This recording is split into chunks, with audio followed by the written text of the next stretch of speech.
ชาติชาดก13กัน3ธรรมาสน์เทศโดยพระอาจารย์ราชันอาริโยพร้อมคณะชุดใหญ่พบกับทศพลหิมพานต์นักแล่ตำนานลูกคอ9ชั้นชมความสามารถน้องผักบุ้งนักแล่ชื่อดังขวัญใจวัยรุ่นเด็กๆเทศณวัดสายมูลตำบลแม่กาอำเภอสัมปะตองจังหวัดเชียงใหม่วันอาทิตย์ที่16มีนาคมจัดโดยพระครูสังวรศรีราภิรักษ์เจ้าอาวาสวัดสายมูลวัฒนธรรมอำเภอสัมปะตององค์การบริหารส่วนตำบลแม่กากลุ่มอาสาเลิศพันสะพานบุญศรีพลอยประดับยนต์เพื่อส่งเสริมพระพุทธศาสนาสร้างหอระฆังจัดซื้อข้าวสารอาหารแห้งให้กับผู้ยากไร้ผู้ด้อยโอกาสผู้ป่วยติดเตียงในเขตจังหวัดเชียงใหม่และจังหวัดลำพูนขอเชิญทุกหน่วยงานบริษัทห้างร้านต่างๆกลุ่มคณะต่างๆหมู่บ้านชุมชนทุกท่านทุกคนร่วมฟังเทศน์13กัน3ธรรมาสน์ร่วมรับเป็นเจ้าภาพกันเทศน์โรงทานความสามัคคีร่วมด้วยช่วยกันอานิสงส์สูงยิ่งนักเป็นมงคลชีวิตต่อตนเองและผู้อื่นความสำเร็จก็บังเกิดขึ้นขอขอบคุณยินดีต้อนรับพี่น้องต่าง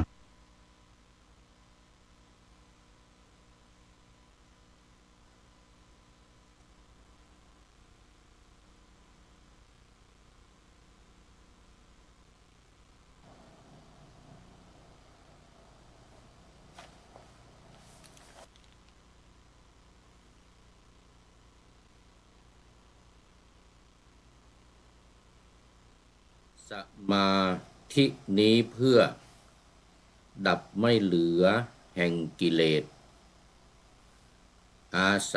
วะไม่เศษดับสิ้นไปไม่เหลือเลยก็สมาธิภาวนาที่เจริญเรื่อยทำให้มากเลยเป็นไปเพื่อความสิ้นอาสวะเป็นไฉนภิกษุในศาสตร์พิจารณาเนืองว่าความเกิดและความเสื่อมในอุปาทานขันธ์ห้าว่ารูปเป็นอย่างนี้ไงความเกิดแห่งรูปได้เป็นอย่างนี้เป็นต้นแลขอถวายความนอบน้อมแด่พระรัตนตรัยมีพระพุทธเจ้าเป็นต้นขอถวายความเคารพพระมหาเถระพระเถรานุเถระเจ้าคณะพระสังฆาธิการทั่วโลกมีพระเดชพระคุณพระธรรมเสนาบดีรองเจ้าคณะภาค7วัดพระธาตุวสุเทพเป็นต้นและขออำนวยพรแด่ท่านผู้ฟังท่านผู้ชมสาธุชนพุทธบริษัททั้งหลายวันนี้รายการนาวาวังทองของวัดพระธาตุวสุเทพราชวรวิหารมีพระเดชพระคุณหลวงพ่อพระธรรมเสนาบดีเป็นประธานออกอากาศทางสถานีวิทยุพระพุทธศาสนาแห่งชาติและจริยธรรมวัดพระธาตุวสุเทพ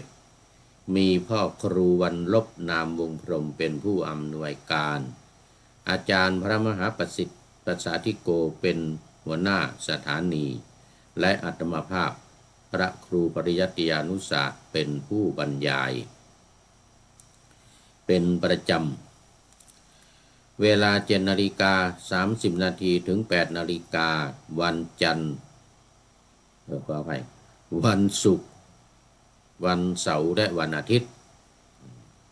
และเวลา13 ถึง 14 นาฬิกา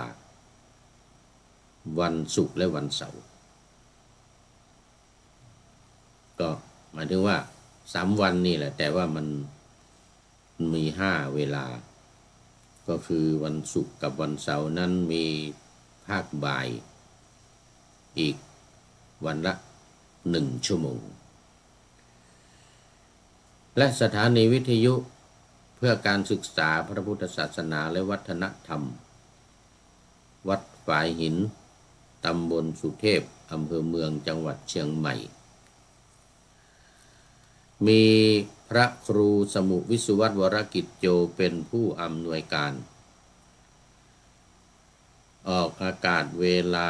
17 ถึง 18 นาฬิกาของวันพุธ 14 ถึง 15 นาฬิกาของวันศุกร์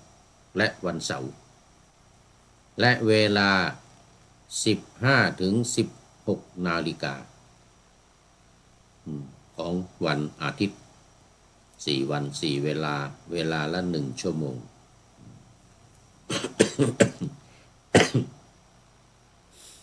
ขออภัยตอนนี้อากาศค่อนข้างเย็น-4-4อยู่ตอนนี้นี่เป็นลงต่ำสุดละเนี่ยลงต่ำสุดสำหรับวันนี้ก็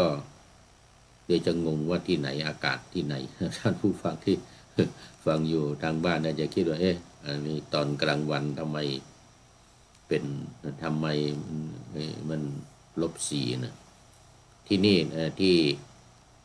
เยอรมันวัดพระธาตุดอยสุเทพเยอรมนี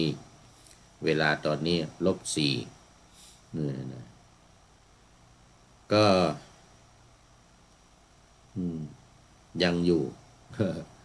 เนื่องจากผู้พูดยังอยู่ที่เยอรมัน2 เดือนกว่าแล้วเนี่ยมาอยู่นี่2 เดือนแล้ว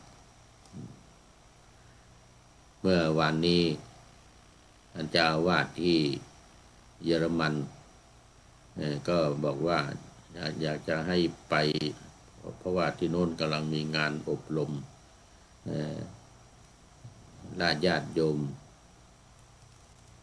มาปฏิบัติธรรมแล้วก็มีจะวันที่ 7 เมษายนนี้จะมีบรรยายพิเศษนะเพราะว่าที่วัดโพธิศูนย์ปฏิบัติธรรมของวัดพระธาตุดอยสุเทพที่เอสโตเนียอากาน่านุ่นตอนนี้เริ่มแล้วนะเรือเปิดเดินทางแล้วก็ญาติโยมก็ไปปฏิบัติกันที่วัดอย่างวันเสาร์อาทิตย์นี้ก็3 วันศุกร์เสาร์อาทิตย์ก็มีโยคีผู้ปฏิบัติมาจากฟินแลนด์มานอนค้างที่วัด2 คืนปฏิบัติกันเลย2 คืน 3 วันแล้วในเดือนพฤษภาก็จะเปิดสอนโรงเรียนพุทธศาสนาวันอาทิตย์สำหรับนักเรียนสำหรับเยาวชนอีกในเมืองทานลินเมืองหลวงทานลินก็เลยบอกว่ายังกลับไปไม่ได้ตอนนี้จนกว่าพระเดชพระคุณหลวงพ่อจะหาพระมาอยู่ประจำมาเป็นเจ้าอาวาสที่วัดพระธาตุดอยสุเทพแห่งนี้ซึ่งตอนนี้กำลังว่างสูญญากาศท่านเจ้าอาวาสท่านพระครูวิเทศขันตยาภรณ์กลับไปเมืองไทยเรียบร้อยแล้วยังไม่มีเจ้าอาวาสหลวงพ่อก็ให้อาตมากับท่านพระครูวิมลรัตนวัดพวกช้างอยู่เฝ้าไปก่อนแล้วก็วันที่1 เมษายนนี่ท่านพระครูก็จะกลับแล้วเหลือแต่อาตมารูปเดียว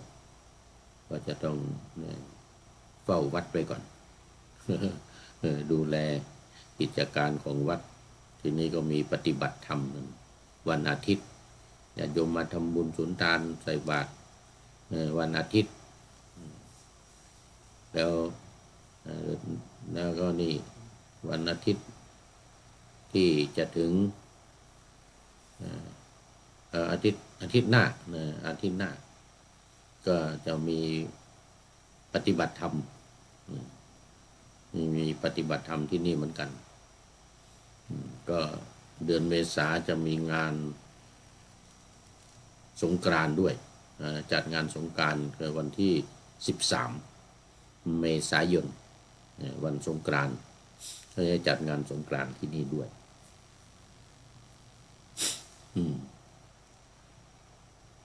ก็เลยยังไม่ได้กลับไป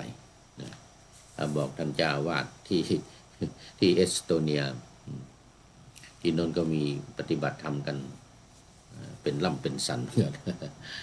เป็นศูนย์ปฏิบัติธรรมของวัดพระธาตุดอยสุเทพแล้วตอนนี้ก็เข้ามาสู่เนื้อหาสาระของนาวาวังทองก็เป็นรายการเกี่ยวกับการปฏิบัติธรรมเหมือนกันแล้วก็เป็นโครงการของสำนักพระราชวังเป็นการปฏิบัติธรรมศึกษาธรรมมาจากต้นเดิมต้นเหตุต้นเดิมมาจากศูนย์ศึกษาธรรมดอยธรรมนาวาของท่านอาจารย์ต้นที่จังหวัดเชียงรายพระบาทสมเด็จพระเจ้าอยู่หัวทรงมีศรัทธาเลื่อมใสในสำนักศึกษาธรรมแห่งนี้และแนวทางการปฏิบัติของสำนักศึกษาธรรมแห่งนี้จึงนำมาเป็นโครงการปูทางสู่ธรรมนาวาวังมาเพิ่มวังเข้าไปธรรมนาวาวังเนื่องจากว่าเป็นของสำนักพระราชวังนะซึ่งมีวิธีการปฏิบัติที่ไม่แปลกแหวกแนวจากเดิมครูบาอาจารย์เดิมสำนักต่างๆที่ผ่านมาเนี่ยทุกแห่งเลยทีนี้ที่ไม่แปลกแหวกแนวออกไปนี่ก็คือไม่เอาการปฏิบัติแบบเดิมแบบอะไรพุทธาพุทโธภาวนาอะไรเนี่ยนะหรือการนั่งภาวนาพองหนอยุบหนออะไรต่างๆพวกนี้เนี่ยไม่เอาเพราะว่าทางสำนักมีวิธีปฏิบัติใหม่มีวิธีปฏิบัติใหม่ที่ได้ค้นคว้าวิจัยได้ศึกษามา20 ปีแล้วว่าอย่างเก่าเนี่ยไม่ได้ผลอย่างที่ครูบาอาจารย์ทั้งหลายทำมาสำนักต่างๆเนี่ยไม่ได้ผลไม่ดีแต่วิธีการใหม่ที่ค้นคว้าได้มานี่ดีมีผลได้ผลเหมือนกันนะ ได้ผลจึง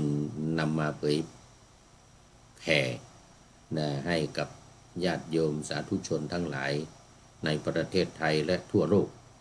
ได้รับทราบและนำไปปฏิบัติตามแนวทางใหม่นี้ก็คือมี2 อย่างที่สำคัญนะ1ท่อง2ให้จำ2ท่องเราท่องแล้วก็ให้จำตามปกติเราท่องกันเราทำกันนี่ก็ไม่ได้มีเป้าหมายให้จำไงแต่มีเป้าหมายให้จิตสงบเป็นสมาธิเท่านั้นที่เราทำกันมาในฝ่ายสมถกรรมฐานสมถกรรมฐานนี่เราปฏิบัติเพื่อให้จิตสงบวิปัสสนากรรมฐานปฏิบัติเพื่อให้เกิดปัญญาเกิดความรู้เกิดความเข้าใจ ของสำนักศูนย์ศึกษาธรรมของดอยธรรมนาวานี่เป็นแบบไม่เอาเรื่องสมาธิไม่เอาเรื่องจิตเป็นสมาธิเนี่ยอย่างวันนี้จะพูดเรื่องสมาธิเหมือนกันนี่ แต่ว่าไปอีกรูปแบบหนึ่งนะไปอีกรูปแบบหนึ่งคือไม่ให้เอาจิตนิ่งนั่งแบบสมถกรรมฐานไม่เอาสงบธรรมดาเนี่ยไม่เอาท่านอาจารย์ทวีวัฒน์จารุวรรณโนบอกว่าทำสมาธิทำให้จิตสงบนั้นไม่ได้ประโยชน์อะไรว่างั้นนะไม่ได้ประโยชน์อะไรเพราะว่าพอออกจากสมาธิมาแล้วก็จิตก็ฟุ้งซ่านเหมือนเดิมไม่สงบจิตฟุ้งซ่านแล้วก็ไม่ได้ประโยชน์อะไรแต่ว่าการทำแบบเนี่ยแบบวิธีใหม่เนี่ยที่ได้ศึกษามาได้ค้นคว้ามาเนี่ยคือการท่องและจำเนี่ยท่องจำและทำท่องจำและทำความเข้าใจการภาวนาไม่ใช่ว่าพุทโธพุทโธพุทโธหรือสัมมาอรหังสัมมาอรหังให้จิตสงบจิตสงบแล้วเกิดอิทธิปาฏิหาริย์เกิดปัญญาเกิดความรู้เกิดความเข้าใจอย่างนั้นนะมันไม่ใช่ไม่เอาไม่ถูกต้องเหมือนกันนะไม่ใช่ทางที่ถูกต้องไม่เกิดไม่ได้ประโยชน์อะไรแต่ว่านี่ต้องท่องเหมือนกันนั่นแหละบริกรรมเหมือนกันนั่นแหละพุทโธเมนาโถธัมโมเมนาโถทั้งภาษาบาลีภาษาไทยพระพุทธเจ้าเป็นที่พึ่งของข้าพเจ้าพระธรรมเป็นที่พึ่งของข้าพเจ้าพระสงฆ์เป็นที่พึ่งของข้าพเจ้าอันประเสริฐด้วยเป็นที่พึ่งอันประเสริฐของข้าพเจ้านี่นะท่องให้จำให้ขึ้นใจเวลาก็คือให้จิตเนี่ยรับเอาพระรัตนตรัยเนี่ยพระพุทธพระธรรมพระสงฆ์เนี่ยเป็นของเราจริงๆนับถือจริงๆเนี่ยจำอย่างแม่นยำโดยที่ว่าไม่ต้องไปท่องอีกอ่ะคือท่องให้จำเสร็จแล้วก็จำไปเลยติดตาติดใจเวลาเกิดปัญหาอะไรขึ้นมาก็พุทโธเมนาโถอย่างนี้นะแล้วก็ไม่เอาอันอื่นเป็นที่พึ่งเอาพระพุทธพระธรรมพระสงฆ์เป็นที่พึ่งอย่างเดียวตัดอย่างอื่นไปหมดเนี่ยพระเครื่องพระแท่งทั้งหลายอะไรเนี่ยยันหรือหลวงพ่อนั้นหลวงพ่อนี้หรือแม้แต่พระพุทธรูปเนี่ยก็ไม่ให้เอามาเป็นเครื่องรางของขลังเนี่ยไม่เอามาให้เอาออกหมดไม่เอาทั้งนั้นเอาพระพุทธในนามของพระพุทธที่ว่าเป็นธรรมะเนี่ยพระธรรมพระสงฆ์เอาพระพุทธจริงๆเนี่ยพระพุทธจริงๆที่ปรินิพพานไปแล้วเนี่ยพระพุทธจริงๆที่ปรินิพพานไปแล้วแล้วก็พระธรรมที่พระพุทธองค์แสดงไว้ประสงค์ที่เป็นอริยบุคคลอริยสาวกนะตั้งแต่โสดาบันขึ้นไปเนี่ยจนถึงพระอรหันต์เนี่ยโดยเฉพาะพระอรหันต์เท่านั้นมาเป็นที่พึ่งเป็นสรณะโดยถือว่ามีอานุภาพมีพลังที่จะช่วยเราได้ที่จะช่วยเราได้แต่ขอให้เชื่อจริงๆเข้าใจ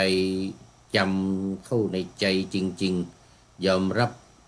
เอามาเป็นที่พึ่งเป็นสรณะเป็นที่พึ่งอย่างแท้จริงไม่เอาอย่างอื่นนี่วิธีการเป็นอย่างนี้เพราะฉะนั้นจะให้ท่องให้จำพระรัตนตรัยเนี่ยนะถึงความมันจะมีข้อหนึ่งว่าถึงพระรัตนตรัยข้อสองท่องธาตุสี่ในตัวของเราเนี่ยที่ประกอบด้วยธาตุสี่ดินน้ำลมไฟเนี่ยท่องให้จำว่าธาตุสี่ดินคืออะไรน้ำคืออะไรลมคืออะไรไฟคืออะไรอย่างเงี้ยเสร็จแล้วก็ให้จำติดอกติดใจไว้เลยแล้วก็ยอมรับด้วยว่าตัวเราเนี่ยคือดินน้ำลมไฟคือธาตุดินธาตุน้ำธาตุลมธาตุไฟอยู่รวมกันนี้นี่ข้อที่สองข้อที่สามนี่ให้ท่องขันธ์ห้าทำความเข้าใจขันธ์ห้าเนี่ยรูปเวทนาสัญญาสังขารวิญญาณเนี่ยท่องให้จำติดหูติดตาติดใจหลับก็ละเมอออกมาเป็นขันธ์ห้าละเมอออกมาเป็นธาตุสี่ละเมอออกมาเป็นพระพุทธพระธรรมพระสงฆ์อย่างเงี้ยนะ ทั้งภาษาบาลีภาษาไทยท่องหูดับตับแตกท่องจนจำจนมั่นใจจนติดใจจนไม่ลืมจนไม่ต้องท่องอีกอ่ะมันติดปากติดใจไปเลยอะไรอย่างเงี้ยนะต้องท่องอย่างนี้อาศัยการวิธีการเนี่ยท่องให้จำให้จำข้อที่สี่พิจารณาความเกิดความดับของขันธ์ห้าเนี่ยผ่านอริยสัจสี่คือทุกข์สมุทัยนิโรธมากเลยนะผ่านอริยสัจสี่พิจารณาตีความหมายอธิบายความขยายความทำความเข้าใจเกี่ยวกับอริยสัจสี่ให้แม่นยำข้อ1 2 3 4เนี่ยให้จำให้แม่นยำนี่เราก็เอาความเกิดความดับเนี่ยไตรลักษณ์เนี่ยนะอนิจจังทุกขังอนัตตาเนี่ยนะเข้ามาจับเนี่ยเข้ามาจับขันธ์ห้าเนี่ยให้รู้อย่างชัดเจนว่าขันธ์ห้าเนี่ยเป็นอนิจจังทุกขังอนัตตาเราก็เพราะอะไรเพราะมันเป็นทุกข์เพราะมันเป็นทุกข์แล้วก็มีสาเหตุของความทุกข์แล้วก็ต้องดับการดับเนี่ยต้องดับสาเหตุของความทุกข์อะไรก็ว่าไปแต่แล้วก็มีวิธีปฏิบัติคือมรรคมีองค์8ประการเนี่ยปฏิบัติตามมรรคประการนี้ปฏิบัติตามนี้เพราะฉะนั้นโดยปฏิบัติโดยเนื้อหาโดยใจความไม่ต้องไปเพราะฉะนั้นไม่ต้องมีการไปบริกรรมเฉยๆบริกรรมภาวนาพุทโธพุทโธพองหนอยุบหนออรหังสัมมาอรหังหรือนะมะพะทะ พองยุบปูงแฟบอึ่งเขียดอะไรก็ตามไม่เอาทั้งสิ้นเสียเวลาไม่มีประโยชน์อะไรจิตอาจจะสงบเวลาบริกรรมแต่เวลาออกจากสมาธิมาแล้วก็เหมือนเดิมอะไรเหมือนเดิมไม่มีประโยชน์อะไรไม่เอาก็เอาแบบนี้คือให้ท่องให้จำเนี่ยแล้วก็ทำความเข้าใจเนี่ยแล้วให้มีประการสำคัญให้มีศรัทธามีความเลื่อมใสศรัทธานับถืออย่างจริงจังเอาพระพุทธพระธรรมพระสงฆ์เนี่ยเป็นที่พึ่งอย่างจริงจังไม่เอาทุกอย่างภายนอกไม่เอาพระมาห้อยคอสิ่งเครื่องรางของขลังทั้งหลายนี่ตัดไปเลยโยนทิ้งไปเลยโยนทิ้งไปเลยไม่เอาไม่ให้มีในตัวตนแล้วก็มีวิธีการในการที่สละทิ้งในการที่จะเอาออกจากตัวเองในการที่จะเอาไอ้ที่ไม่ติดสักยันนี่นะไม่ให้ไม่เอาที่มันอยู่ในตัวมีผีมีสางมีครูบาอาจารย์มีอะไรอยู่ในตัวนี่ก็อาราธนาออกไปอาราธนาออกไปไม่เอาไม่ให้อยู่ด้วยเอาแต่พระพุทธพระธรรมพระสงฆ์ในความหมายพระพุทธในความหมายที่ว่าเป็นผู้รู้ผู้ตื่นผู้เบิกบานเนี่ยนะไม่ได้เอารูปปั้นนะไม่เอาต้องเอาความหมายของพระพุทธ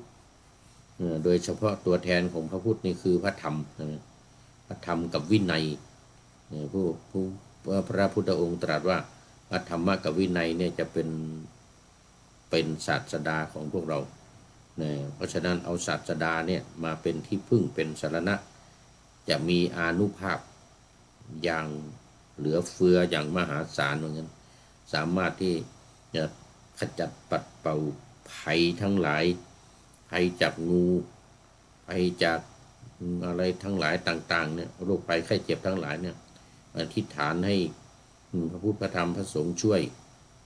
ให้หายได้จากโรคภัยไข้เจ็บต่างๆเหมือนนะอันนี้คือเป็นเนี่ยที่ว่าเป็นใหม่แล้วก็แปลกแล้วก็แหวกแนวจากครูบาอาจารย์ทั้งหลายที่เราสอนกันมาเดิมเนี่ยที่เราสอนกันมาเดิม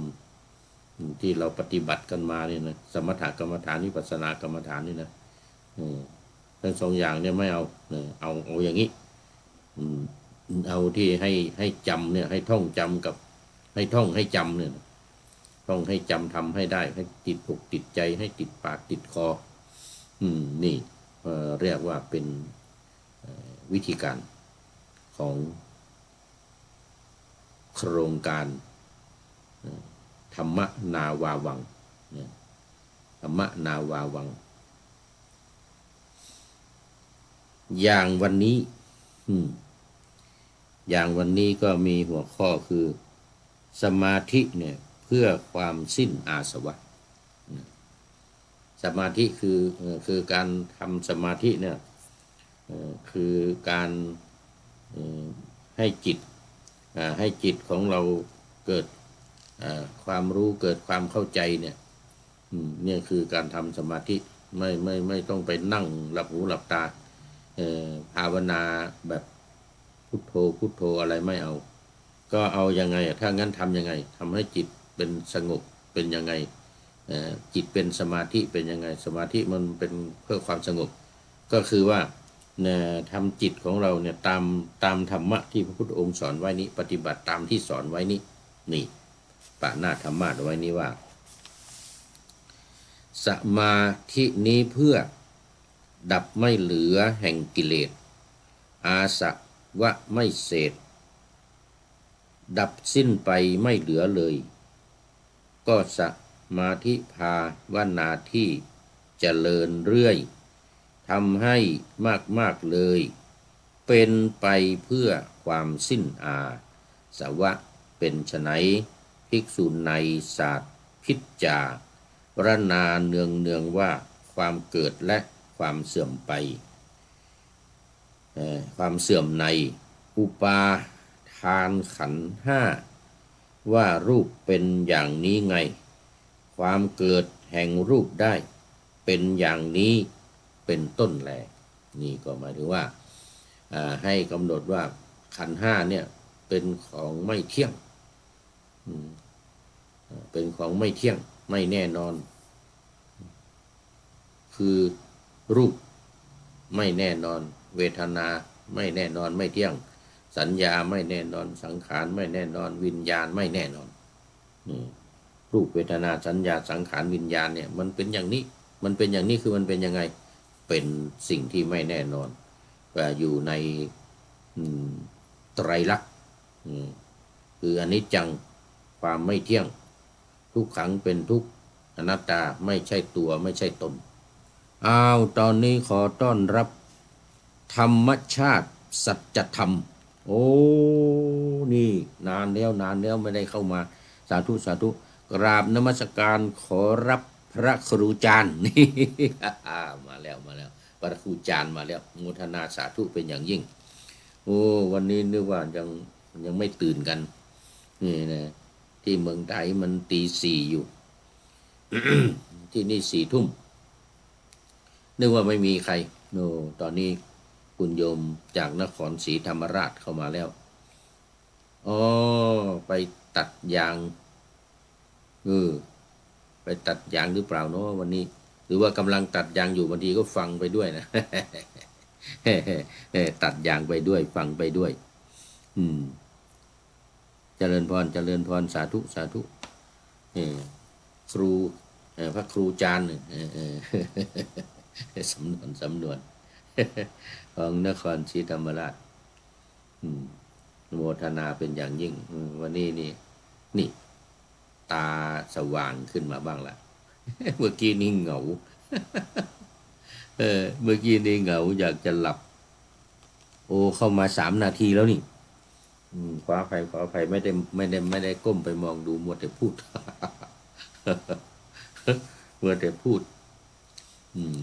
วันนี้พูดเรื่องสมาธิเพื่อความสิ้นอาสวะตามพระพุทธดำรัสที่มาในพระไตรปิฎกด้วยนะเนี่ยอังคุตรนิกายจตุกนิบาตสมาธิภาวนาสูตรสมาธิภาวนาสูตรนี่มาในอังคุตรนิกาย ใจความก็คือ เนี่ยมาหลักการชาวพุทธหน้าที่116 ก็สมาธิภาวนาที่เจริญกระทำให้มากแล้วเป็นไปเพื่อความสิ้นอาสวะเป็นไฉนภิกษุในธรรมวินัยนี้พิจารณาดูเนืองๆซึ่งความเกิดและความเสื่อมในอุปาทานขันธ์ห้า นะอุปทานขันธ์ห้าก็คือว่าการยึดมั่นถือมั่นการยึดมั่นถือมั่นในอุปทานขันธ์ห้านี่ว่ารูปเป็นอย่างนี้ความเกิดขึ้นแห่งรูปเป็นอย่างนี้ความดับแห่งรูปเป็นอย่างนี้เวทนาเป็นอย่างนี้ความเกิดขึ้นแห่งเวทนาเป็นอย่างนี้ความดับไปแห่งเวทนาเป็นอย่างนี้สัญญาสังขารวิญญาณก็เหมือนกันสัญญาสังขารวิญญาณเป็นอย่างนี้ความเกิดขึ้นแห่งสัญญาสังขารวิญญาณเป็นอย่างนี้ความดับไปความเสื่อมไปแห่งสังขารวิญญาณสัญญาสังขารวิญญาณเป็นอย่างนี้นี่ที่ไหนที่ปานหน้าไว้ว่าเป็นต้นนะเป็นต้นก็หมายถึงว่านี่เราวาดรูปอย่างเดียวอย่างเดียวมีเวทนาสัญญาสังขารวิญญาณก็เหมือนเดียวกันนี่คือสมาธิภาวนาที่เจริญให้มากกระทำให้มากแล้วเป็นไปเพื่อความสิ้นอาสวะความที่ว่าทำให้มากเจริญให้มากในความหมายของธรรมนาวาวังนี้ก็คือการท่องเนี่ยการท่องให้จำเนี่ยท่องตั้งแต่สมาธิภาวนาที่เจริญกระทำให้มากแล้วเป็นไปเพื่อความสิ้นอาสวะเป็นไฉนท่องให้จำเลยท่องนี้ให้จำเลยแล้วก็ภิกษุในธรรมวินัยนี้พิจารณารูปเนืองๆซึ่งความเกิดและความเสื่อมไปในอุปาทานขันธ์ทั้งห้าขันธ์ห้าว่านี่นะก็ท่องตามนี้เลยเนี่ยตั้งแต่ก็สมาธิภาวนาทำให้เจริญเนี่ยมาจนถึงนี้คือสมาธิภาวนาที่เจริญให้มาก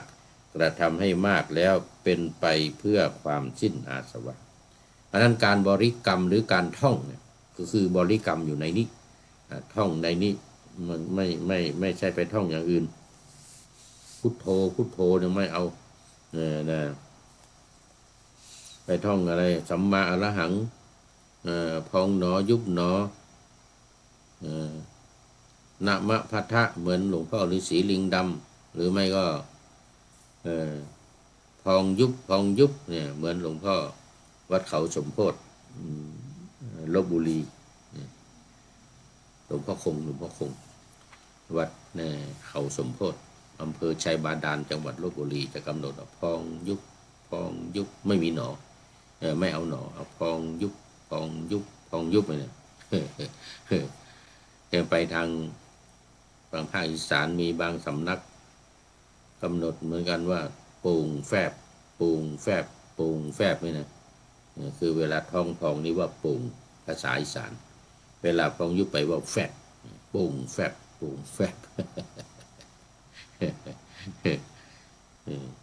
แกทางภาคเหนือมีว่าอึ่งเขียดนี่นะกำหนดว่าแต่เวลาท้องปองมันเหมือนกับอึ่งเวลาท้องแฟบลงไปยุบลงไปเนี่ยก็ว่าเขียดมันพร้อมไม่เอานี่สำนักนี้ไม่เอาสำนักธรรมนาวาวังนี่นะของสำนักพระราชวังเนี่ยไม่เอาทั้งสิ้นการบริกรรมอย่างอื่นไม่เอานี่เอาท่องตามความหมายท่องตามธรรมะที่พระพุทธเจ้าตรัสไว้นี้ท่องพระพุทธพจน์ที่พระพุทธองค์ตรัสนี้และคำแปลความหมายในภาษาไทยที่แปลมานี้ให้จำเนี่ยให้แม่นยำเนี่ยท่องตั้งแต่ก็สมาธิภาวนาที่เจริญการทำให้มากแล้วเป็นไปเพื่อความสิ้นอาสวะเป็นไฉนนี่เป็นต้นมาจนถึงข้างล่างนี่คือสมาธิภาวนาที่เจริญให้มากกระทำให้มากแล้วเป็นไปเพื่อความสิ้นอาสวะเนี่ยท่องถึงที่นี่เลยท่องเนี่ยทำความเข้าใจไปด้วยตีความหมายอธิบายความอ่านให้เข้าใจท่องให้จำเนี่ยอ่านให้เข้าใจท่องให้จำนี่คือวิธีใหม่ของสำนักโดยธรรมนาวาของท่านอาจารย์ต้น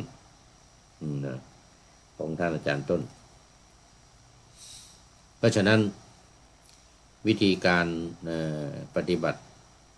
ที่บอกว่าสมาธิเนี่ยเพื่อความสิ้นอาสวะ นี่ก็คือไม่เอาสมถกรรมฐานนะไอ้ที่ทำจิตให้สงบนะทำจิตให้สงบนิ่งเนี่ยหรือการกำหนดลมหายใจเข้าออกเนี่ย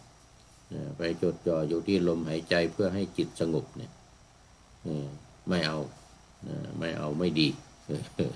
เสียเวลาเสียเวลานั้นเอาแบบเนี้ยถ้าจะว่าไปมันก็คล้ายๆกับวิปัสสนานะคล้ายๆกับวิปัสสนา คือเอาความเข้าใจในนี้ด้วยเอาเข้าใจตามความหมายที่พระพุทธองค์แสดงไว้นี้นะวนยมธรรมชาติสัจธรรมสาธุสาธุมีหลายฉายา มีหลายฉายาแต่นี่นานแล้วนี่ไม่เห็นเข้ามานานแล้ว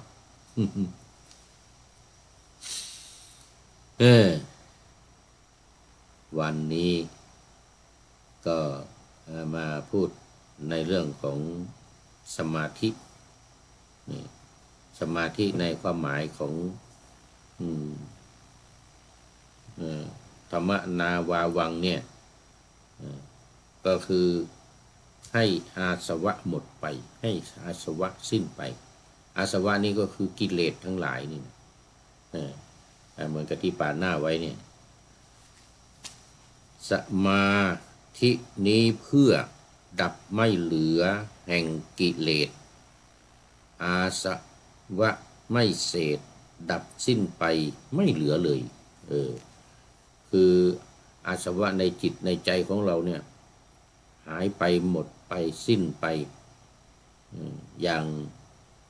ความใคร่ราคะโทสะความโกรธโมหะความหลงที่ว่าสิ้นไปหมดไปสิ้นกิเลสตัวนี้ก็คือว่าไม่มีความใคร่ไม่มีความโกรธแล้วก็ไม่มีความหลง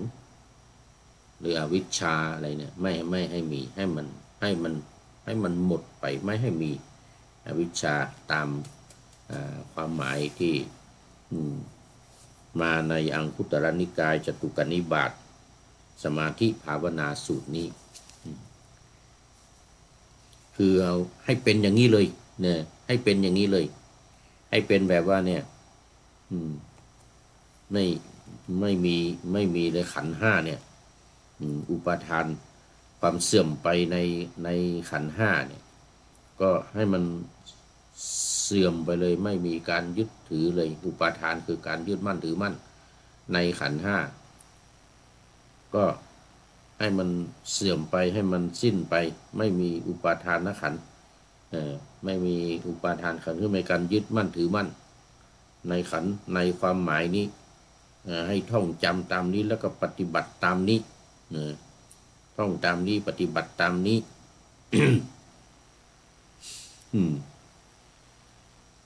ให้พิจารณาเห็นความเกิดและความเสื่อมไปในอุปาทานขันธ์ห้านี้ก็ขันธ์ห้าคือตัวเราเนี่ยรูปเวทนาสัญญาสังขารวิญญาณมันอยู่รวมกันในตัวเราเนี่ยก็ต้องทำให้มันสิ้นไปให้มันหมดไปไม่ให้มันมีไม่ให้มันเหลืออาสวะทั้งหลายสังโยชน์ก็เหมือนกันเนาะสังโยชน์10ประการเนี่ย สกายทิฏฐิวิจิกิจฉาศีลพัตตปรมาสกามราคะปฏิฆะรูปราคะอรูปราคะมานะอุทธัจจะและอวิชชาทั้ง10ประการเนี่ยทั้ง10ประการนี้ละให้หมดถ้าละได้3ก็จะเป็นโสดาบันละกิเลสตัวใหญ่โลภะราคะโทสะโมหะให้เบาบางลงเนี่ยละได้3แล้วก็ทำให้กิเลสตัวใหญ่เบาบางลงเป็นพระสกทาคามีแล้วก็ละเพิ่มอีกรูปราคะขอไปกามราคะปฏิฆะกามราคะคือความใคร่ในกามคุณทั้ง5รูปเสียงกลิ่นรส สิ่งของทั้ง5อย่างที่มากระทบกับร่างกายเราเนี่ยละไปให้หมดละไปให้หมดเสื่อมทำให้มันเสื่อมไปให้มันหมดไปไม่ให้มันมีก็คือไม่มีกามราคะและปฏิฆะเพิ่มเข้ามาก็เป็นพระอนาคามีแล้วก็เพิ่มอีกรูปราคะข้อที่6อรูปราคะข้อที่7มานะข้อที่8อุทธัจจะข้อที่9วิชชาข้อที่10เนี่ยทิ้งให้หมดละให้อย่าให้มีอวิชชาให้เหลือเป็นวิชชามานะการถือตัวทั้ง9อย่างละให้หมดอุทธัจจะความฟุ้งซ่านรำคาญของจิตละให้หมดไม่ให้มีหลงเหลืออยู่รูปราคะความใคร่ในรูปก็คือในสิ่งที่เป็นรูปทั้งหลายเนี่ยอรูปราคะความใคร่ในอรูปก็เช่นอย่างเข้าฌานเนี่ยเข้าฌาน4เบื้องต้นเขาเรียกว่ารูปฌานอรูปฌานฌานที่5 6 7 8อากาศวิญญาณอกินจัญญาเนวสัญญาณอสัญญายตนะเนี่ยละให้หมดไม่ให้เหลือไม่ให้ติดอยู่ในอรูปฌานหรืออรูปราคะหรืออารูปทั้งหลายผีสางนางไม้ปีศาจเทวดาอินพรหมอะไรทั้งหลายเนี่ยสัตว์นะยมบาลท้าวจตุโลกบาลอะไรทั้งหลายนี่ละให้หมดนี่คืออรูปราคะในอรูปความใคร่ในอรูปไม่มีความใคร่ในสิ่งที่เป็นอรูปทั้งหลายเหล่านี้เรียกว่าอรูปราคะอย่างนี้เรียกว่าของจริงละของสิ่งที่เป็นสังโยชน์สิ่งที่ร้อยรัดมัดสัตว์ให้ติดอยู่ในโลกนี้ละกิเลสทุกอย่างทุกประเภททั้ง3ตัวที่สำคัญเนี่ยราคะโทสะโมหะเนี่ยหรือโลภะก็ได้อันเดียวกันโลภะโทสะโมหะละให้หมดตัดกี่หมดตัดให้หมด ตรงนี้เรียกว่าเป็นสมาธิตัวนี้คือสมาธิเพราะอะไรเพราะว่าสมาธิว่าสงบจากกิเลสเหล่านี้สงบจากกิเลสอันนี้เป็นถ้าจะว่าไปเหมือนกับวิปัสสนานะวิปัสสนาคือสงบจากกิเลสถ้าสมถะนี่คือสงบจิตภายในจิตใจจริงๆเนี่ยจิตใจจริงๆเนี่ยให้สงบอยู่ภายในแต่สมถะนี่สงบเหมือนกันที่เรียกว่าเหมือนกับอุปสมานุสติในข้อที่10การเข้าไปสงบแห่งกิเลสทั้งหลายการเข้าไปสงบแห่งจิตคือสงบจากกิเลสทั้งหลายเรียกว่านิพพานในอุปสมานุสตินั้นจะมีนิพพานเป็นอารมณ์ไอ้ตัวนี้สมาธิที่แบบนาวาวังนี่คือผลของมันนะพูดถึงผลของสมาธิคือไม่มีกิเลสนั่นคือผลของมันอันนั้นคือผลของมันถ้าพูดถึงการบรรลุก็จะเป็นการบรรลุแบบปัญญาวิมุตติคือหลุดพ้นด้วยปัญญาด้วยความรู้ความเข้าใจและตัดทิ้งไปใจเนี่ยใช้ใจจิตใจของเราเนี่ยตัดไอ้กิเลส1,500ตัณหา108สังโยชน์10ประการไอ้กิเลสตัวใหญ่3ประการเนี่ยนะไม่ให้มีอยู่ในจิตในใจของเรา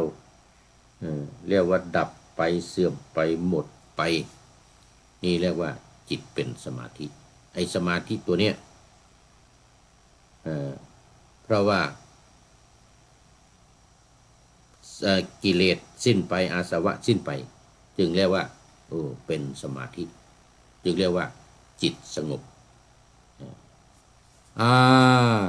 ขอต้อนรับตื่นมาแล้ว กำลังตื่น คุณโยมพันนมเคารพรัตน์นมัสการครับว่างั้นนะเอาสาธุสาธุตื่นมาแล้ว หลวงพ่อยังไม่ได้หลับ หลวงพ่อยังไม่ได้หลับคืนนี้เดี๋ยวเสร็จรายการนี้ไปนอนละเดี๋ยวเสร็จรายการนี้ไปนอนทุกวันก็นอนอย่างเงี้ยที่เมืองไทยก็5 ทุ่มตี 5 6 โมงอย่างเงี้ยทุกวันที่นี่กำลัง4 ทุ่ม5 ทุ่มเดี๋ยว4 ทุ่ม5 ทุ่มนี่ก็วันนี้จบรายการนี้ก็ตั้งใจว่าจะไปนอนละรายการนาวาวังทองนี่1 ชั่วโมงนี่ว่ามาเหลือเวลาอีกประมาณ10 กว่านาที17 นาทีเหลืออีก17 นาทีเป็นยังไงเนาะนี่ตื่นขึ้นมาแล้ว ทางอ่างทองนี่พระเดชพระคุณหลวงพ่อเจ้าคุณไพเราะหลวงพ่อเจ้าคุณไพเราะหลวงพ่อเจ้าคุณวัดบุพารามวัดดอนบุพารามเป็นยังไงเนาะนี่หลายเดือนแล้วไม่ได้ทราบข่าวทั้งหลายของพระเดชพระคุณทั้งหลายมีแต่ดมพนมเคารพรักคนเดียวเข้ามาในรายการโมทนาเป็นอย่างยิ่งนี่ใกล้จะหมดเวลานะนี่เนี่ยถ้าจะเป็นคนสุดท้ายหรืออาจจะมีคนหรือจะมีตื่นขึ้นมา อาจจะมีตื่นขึ้นมาอีกก็ได้ตื่นเข้ามาในรายการใครตื่นแล้วก็อย่าลืมเด้อเข้ามาคอมเมนต์กันเข้ามาได้อันนี้ก็เนี่ยตาสว่างขึ้นมาแล้วเมื่อกี้นี้รู้สึกง่วงนั่งพูดอยู่คนเดียวดูจะให้ผีหลอกก็ไม่เห็นมาหลอกเมืองฝรั่งเนี่ยถ้าจะไม่มีผี ไม่เห็นผีอะไรมาหลอกเลยเนี่ยนั่งอยู่คนเดียวเนี่ยทั้งคืนไม่มีผีมาหลอกเลยโยมพนม ไม่มีผีมาหลอกเลย นี่ก็พูดถึงเรื่องของวัตถุประสงค์และเป้าหมายของการพ้นทุกข์พ้นจากทุกข์คือพ้นอย่างนี้พ้นตามธรรมะที่พระพุทธองค์ตรัสไว้นี้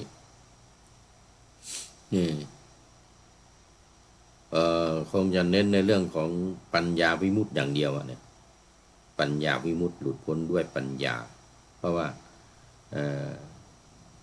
เจโตวิมุตติหรือจิตที่สงบเป็นสมาธิหลุดพ้นทางใจหลุดพ้นด้วยใจนั้นคงไม่เอาคงไม่เอาอันนี้เลยเอาวิปัสสนานี่นะเอาหลุดพ้นด้วยปัญญาเนี่ย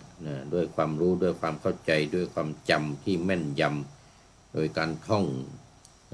จำให้แม่นยำแล้วก็เนี่ยปฏิบัติตามนี้เลยจึงจะถูกต้องอาสวะสิ้นไปเลยนี่สมาธิการทำสมาธิเนี่ยเพื่อให้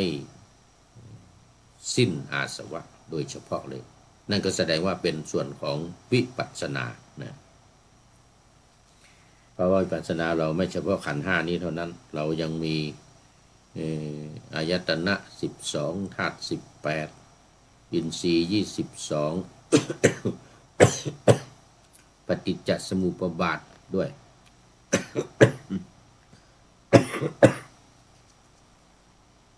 ขอไป วันนี้ก็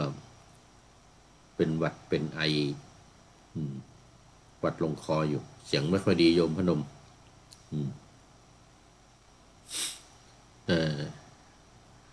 ธรรมชาติสัจธรรมด้วยวันนี้ตื่นมาแล้ว2 ทัศประยิงโยมนครศรีธรรมราชตื่นตั้งแต่เที่ยงคืนแล้วไปตัดยางแล้วไปตัดยางไปรับยางต้นยาง เอามาย้ำในเรื่องของที่ว่า ที่ว่าความสิ้นอาสวะนี่นะเป็นไฉนก็คือว่าภิกษุในธรรมวินัยนี้พิจารณาดูเนืองๆซึ่งความเกิดและความเสื่อมไปในอุปาทานขันธ์ทั้งห้านี่ต้องขออภัยพิจารณาอยู่ตลอดแล้วก็จำท่องให้แม่นยำท่องจำให้แม่นยำเนี่ยท่องให้แม่นยำว่ารูปเป็นอย่างนี้รูปเป็นอย่างนี้ความเกิดขึ้นแห่งรูปเป็นอย่างนี้ความดับไปแห่งรูปเป็นอย่างนี้นี่ก็เวทนาสัญญาสังขารวิญญาณก็อย่างเวทนาสัญญาสังขารวิญญาณเป็นอย่างนี้ต้องรู้และเข้าใจอย่างชัดเจนว่า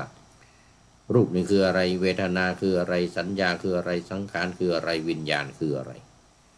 ทั้งห้าอย่างเนี่ยรูปเนี่ยคือร่างกายของเรานี้เวทนาคือความรู้สึกที่เกิดขึ้นในใจของเราว่าเป็นสุขหรือเป็นทุกข์สังขารคือการปรุงจิตของเราเนี่ยว่า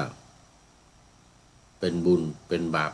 เป็นบุญหรือไม่ใช่บุญหรือว่าเป็นกลางๆเป็นอเนนชาพิสังขารการปรุงจิตแบบนี้เรียกว่าสังขาร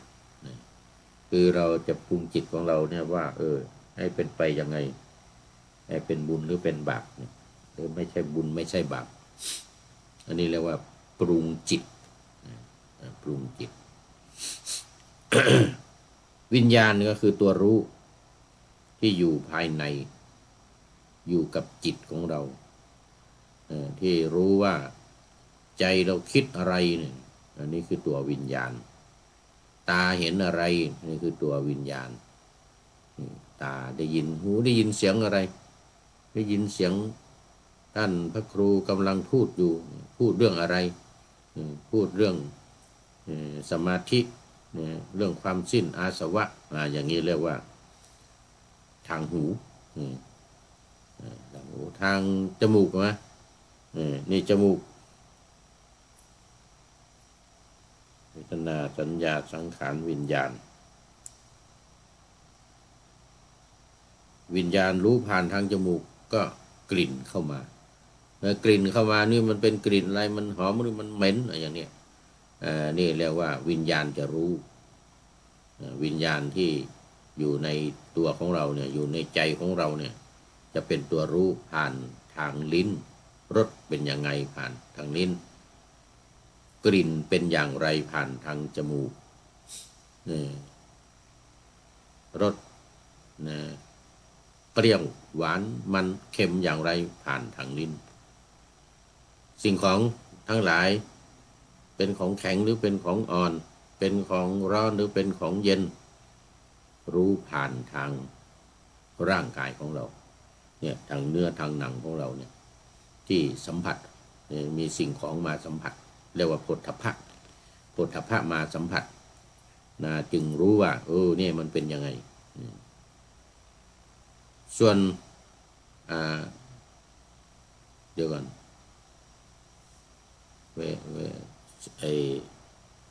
มาสัมผัส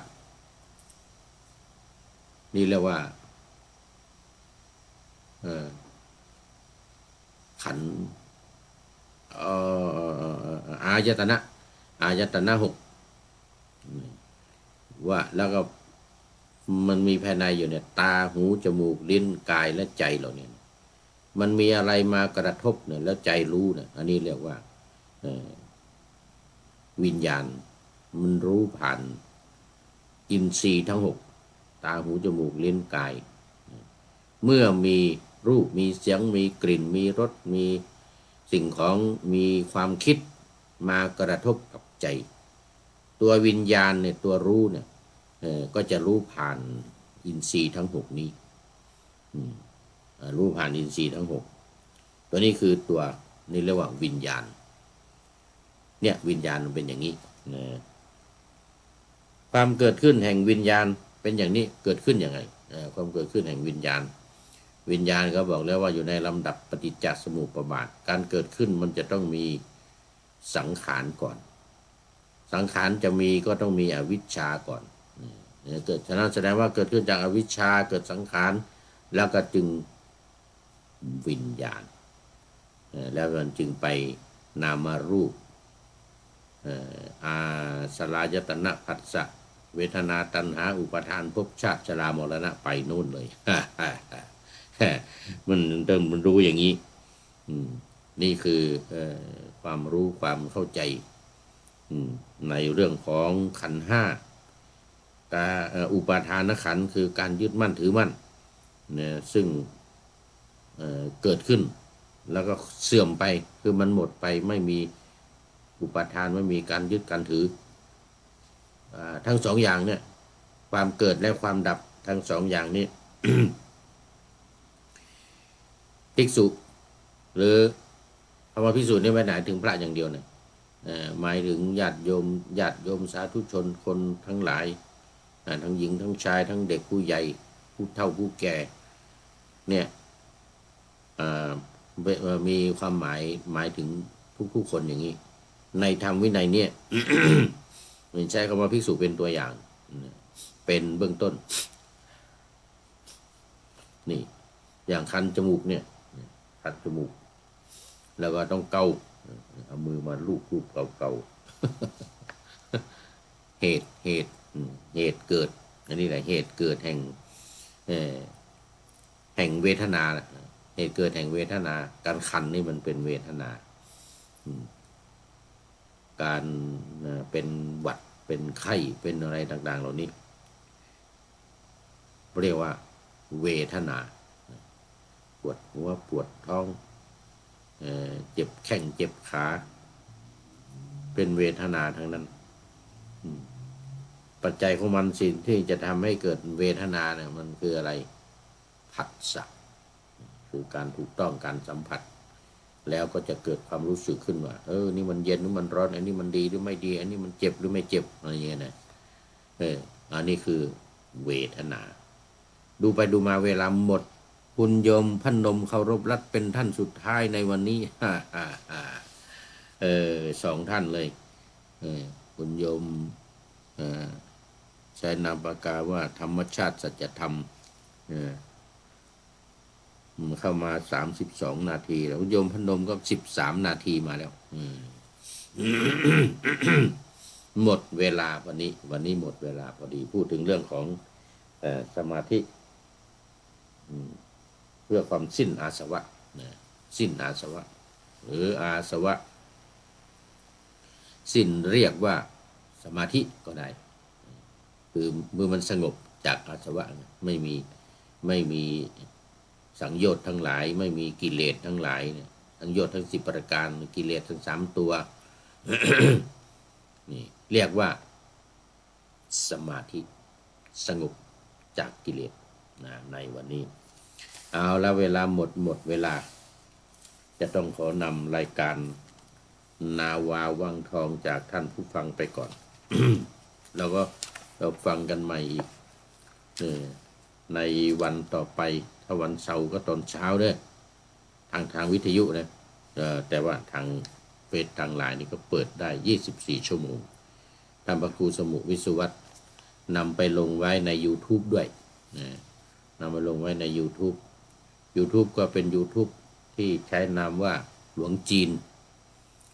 YouTube ใช้นามว่าวัดฝายหินมันก็มีหลายอย่างขอนำนาวาวังทองไปก่อนแล้วจะย้อนมาใหม่ในวันหน้าคือวันพุธศุกร์เสาร์อาทิตย์ตามตารางเวลาที่ข้าวางอยู่ข้างในเป็นธรรมะจากพระราชวังเป็นนาวาโด่งดังสว่างไสว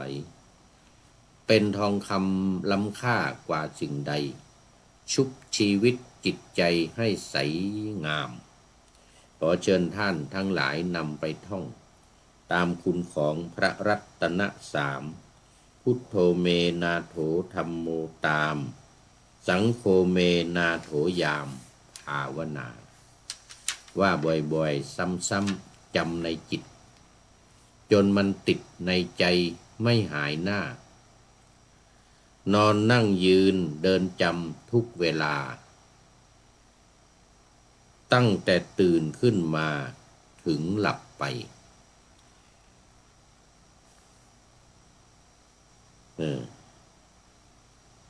ตั้งแต่ตื่นขึ้นมาถึงหลับไปไงล่ะขอทุกท่านได้ผลจากปฏิบัติได้กำจัดความทุกข์พบสุขใสพลันปลอดโปร่งโล่งสบายทั้งกายใจอยู่ที่ไหน